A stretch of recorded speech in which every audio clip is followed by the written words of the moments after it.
In our last All of Us Are Dead video, we ranked students from good to evil, but there was a wide cast of characters who weren't in attendance at Hyosan High. That's right, this time we're going after the teachers, the parents, and the government officials. We're all dead. Hi, I'm Kifinosi from Wicked Binge, and today I'll be ranking the adults of All of Us Are Dead from good to evil.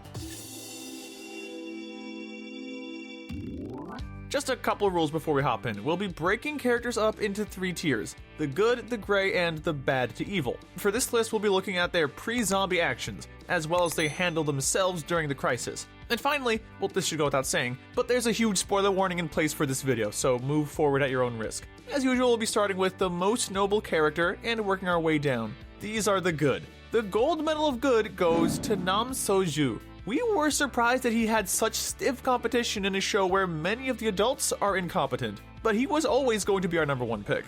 Onja's father is attentive, caring, and unquestionably brave. He has to make one difficult decision after another. While it's debatable as to whether or not he always makes the right decisions, we can always see where he's coming from. Furthermore, we can always see the positive impact of his actions. The biggest example of this is when the assemblywoman talks him into staying and getting them to safety rather than turning back for his daughter. Since we do see the impact of this from Onja's perspective, it's hard not to feel betrayed when he doesn't come. It's only later on when we see that though he saved the VIPs on his way through, he never had any intention of not going back for her. When he does finally meet up with her and her friends, he does his best to get them to safety, even when that means sacrificing himself. Later, we even find out that he marked a path for the students to escape through. Even though he did that on his way to find them, it truly felt like Soju's kindness resonated from beyond the grave. The silver medal of good goes to Jae-ik. Most of the adults on this show are not to be trusted.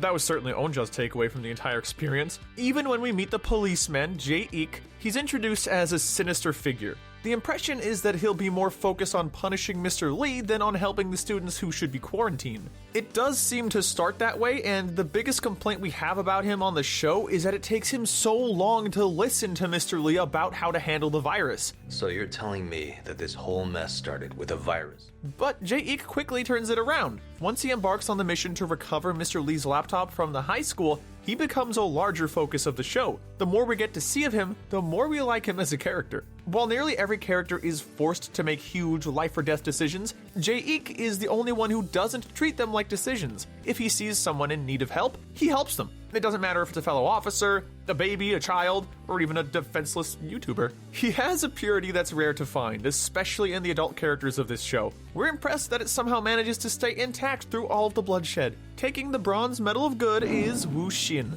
Both in media and apocalypses, we tend to award the accolades to the leaders. Sometimes the best thing a person can do is support the person who is succeeding in charge. In that spirit, we have to give all the credit to Wuxin. He was one of the firefighters helping Soju rescue the VIPs. After that's done, he's eager to continue helping Soju, both with his escape from quarantine and eventual rescue of his daughter. Even after Soju leaves him behind, Wuxin continues to express his loyalty, calling out those who stood against his boss. Right after them is Miss Park. She gets an A for effort. She has a good heart and the bravery to always do what she feels is right, whether that's standing up to the corrupt faculty about getting help for the students or saving those students herself. She always does the best thing she can think of to do. If her execution proved to be half as good as her intentions, she probably would have taken the gold medal. Unfortunately, her follow-through can be a little lackluster. When she goes questioning after Hyungju, for instance, she actually hears the girl trying to get help and just believes Mr. Lee has a hamster banging around in there. Not a very good cover-up story. The biggest instance of this, however, is when she goes after Na Young. She first gives a speech to her students about the value of human life. No matter what happens, you stay alive. It was a great teaching moment and very powerful, but she let Na Young get too far away. It would have been much better to go grab her or count her as a casualty so that Miss Park could look after the remaining students. We do have to give her credit for how she sacrificed herself though. Even if it was an inopportune time to do so, she brought out the best in one of her worst students. She was a great teacher, and we have to give credit where credit is due. Rounding out this tier is the nurse. We don't get to see a lot of her before she's zombified and spreading the Jonas virus throughout the school. Since she gets infected while taking care of a student, however, we have to give her the benefit of the doubt. She seems like a caring woman, dedicated to her job of helping the kids. With the good characters wrapped up, we now move into neutral territory. This is the gray area. First up in this tier is Ho-chol. He seemed to have his life on track before the zombies came.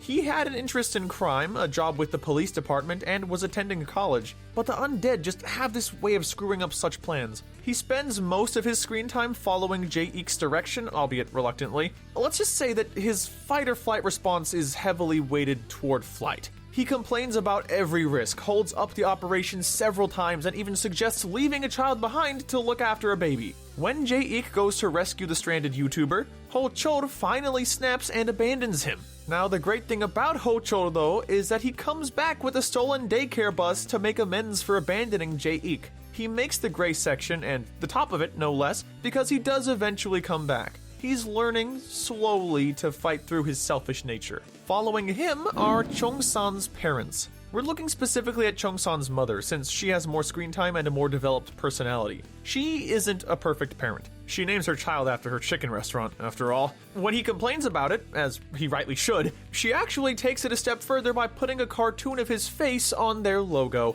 Even though she seems to go out of her way to embarrass Chong-san, it's obvious that she cares about him. She abandons everything to go look for him when she hears about what's happening at Hyosan High. She ends up losing her life trying to make it back to her son instead of trying a more practical approach. While it didn't really contribute to anything aside from the horde of zombies, we know that it came from a good place. While we're talking about parents, we have to mention Ji-min's mother and father. They don't get much screen time, but they're worth mentioning all the same. They dropped their daughter off at school with snacks for the choir. Their good parenting was also felt strongly through their absence, as Ji-min mourns them once their bodies are discovered with the drone. Up next is Orein gibberish. Obviously, it's beyond stupid to take a camera setup into a plague zone of any kind. In fact, this is the sort of idiocy that we here at Wicked Binge do not condone. Safety first. Please hit like and subscribe, okay?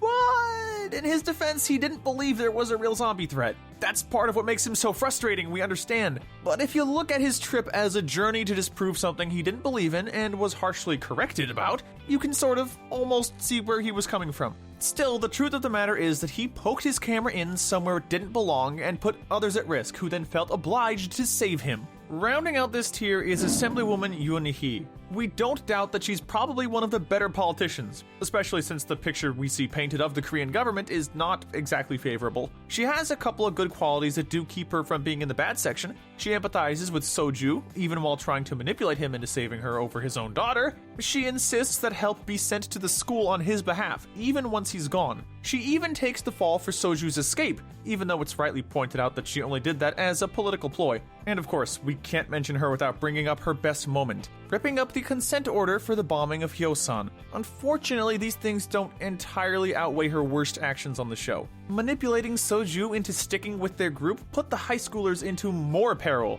All this even though she already had aid. She also wouldn't assist in the escape, nor encourage him, even though she gets the political credit for doing so later on. We think her most telling trait is her disapproval that the sick and wounded are evacuated before the VIPs. Even though she grows a lot throughout the zombie experience, it's clear that she still feels she should always be the priority. Finally, we get to the dark side. These characters are the bad to evil. Kicking off this tier and breaking our hearts is Seon-moon. As a soldier and as a commander, we believe that Seon-moon wants to be good. He tries to be good. More than anyone else in this show, he's faced with impossible decisions. He doesn't have all the information he needs to make them wisely, and he has the entire country hanging in the balance of his ability to make them correctly. It's a tremendous responsibility that we do not envy him for.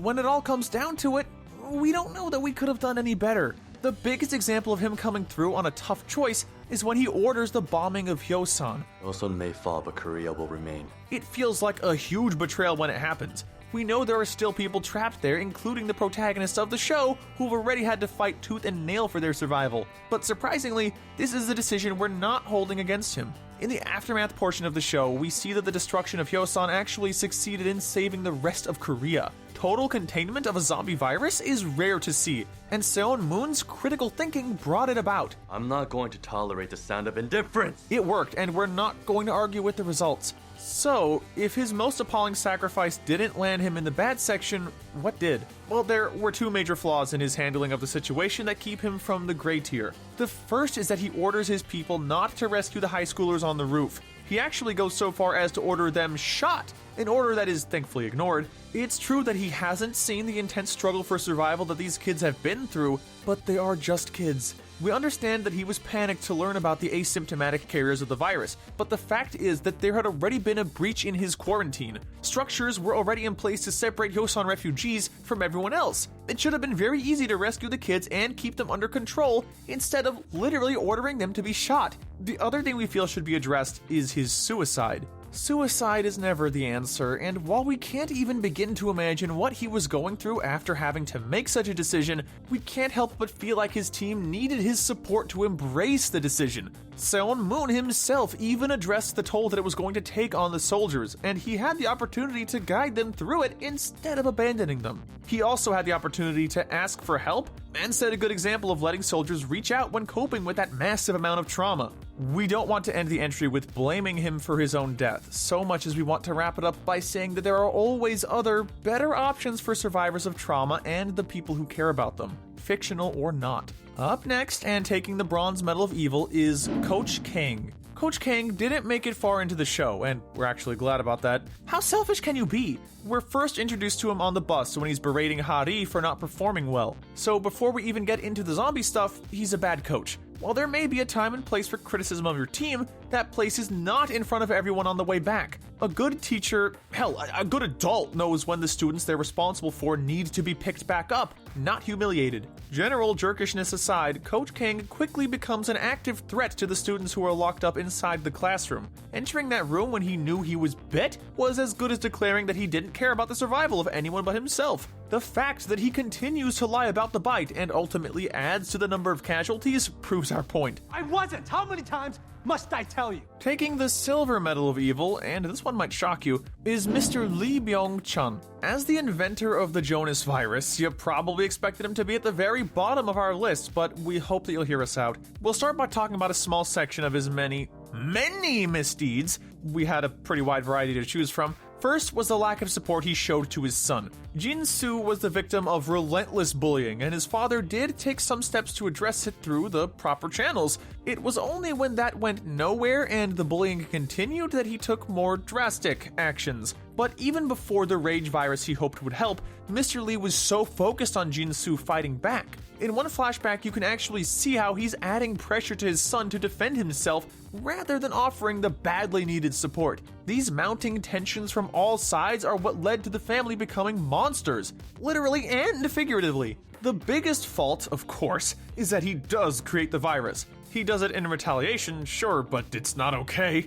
Why he thought changing his son over trying to change the system is beyond us. We're sure we don't have to explain why making a zombie virus or dabbling in unsanctioned human experimentation is wrong. A close second biggest fault is that he keeps the experiments at the school. Knowing how quickly Jonas could spread, it was beyond negligent to keep an infected hamster in the science lab. But Mr. Lee doubles down on this streak of bad decisions by kidnapping an infected student, also keeping her in the science lab. It's like he was begging for a virus to break out at the school. A particularly cruel moment, we felt, was when Hyungju is zip-tied to the radiator, begging not to be killed. The least, and we mean the very least, that Mr. Lee could have done was explain to her what was happening, especially since it was his mistake. Instead, he leans in and tells her not to bother having any hope. That was rough. But begrudgingly, we have to move on to the actions that spared him from being at the dead bottom of the list. Mostly, it comes down to the panic when he learns that Hyungju has been taken to the hospital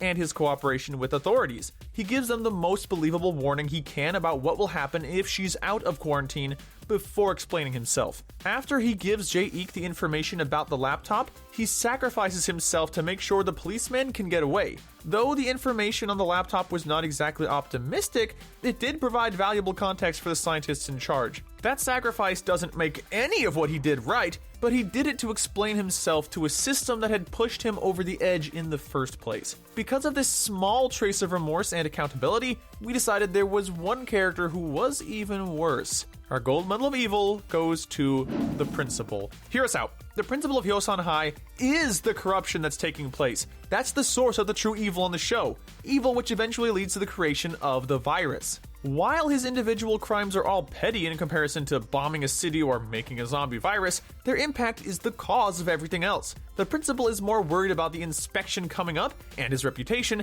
than he is about the good treatment of the students at his school. Remember, Mr. Lee's first step wasn't to create Jonas, it was to bring about a disciplinary hearing for the students tormenting his son. Not only was his situation not resolved, but Mr. Lee was lectured about his devotion to the school. The principal pushed him further to the breaking point by constantly covering up for the bullies under his reign. They're just students. They apologize and promise not to do it again. He shows this again when Miss Park calls an ambulance for the first infected student and is similarly admonished. His most telling action, however, is trying to get Guinam to bring his car around. Now, we're not in the habit of defending Guinam, but for a principal to endanger the life of a student so that he has a chance of escaping? That is beyond selfish and irresponsible for an adult who's there to be looking after the children. The fact that he tries to bargain with all the favors he's pulled getting Guinam out of trouble is also an admission of guilt, since he's fully aware that Guinam should have been punished on those occasions. I had to cover up your mess last year when you guys... If it weren't for a system that awards the strong having been already cultivated at his school, it's safe to say none of the show would have even happened.